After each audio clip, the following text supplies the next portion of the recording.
Geng motor sadis beraksi, nekat begal di Bekasi pada malam hari, korban kena luka bacok. Para pemotor harus berhati-hati saat berpergian naik motor malam hari. Belakangan sering terjadi aksi begal motor. Tak cuma satu motor, aksi begal juga sering dilakukan berkelompok layaknya geng motor, seperti yang terlihat pada video satu ini. Sebuah video diunggah akun Instagram @bekasi terkini. Video tersebut diunggah pada Senin 27 September 2021 kemarin. Pada video terlihat sekelompok remaja yang diduga geng motor memberhentikan Honda Scoopy putih yang dinaiki dua orang. Kawanan geng motor itu pun mengerubungi Scoopy putih tersebut sambil menenteng senjata tajam. Melihat kondisi genting, pemotor Scoopy putih tadi langsung putar arah untuk kabur.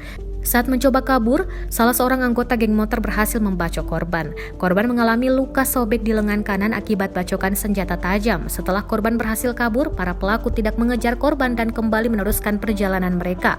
Pelaku berjumlah sekitar 7 orang atau lebih menggunakan 3 motor. Dikutip dari keterangan, peristiwa terjadi di wilayah Kampung Kedung Kole, Desa Karangmekar, Kecamatan Kedung Waringin, Kabupaten Bekasi, Jawa Barat.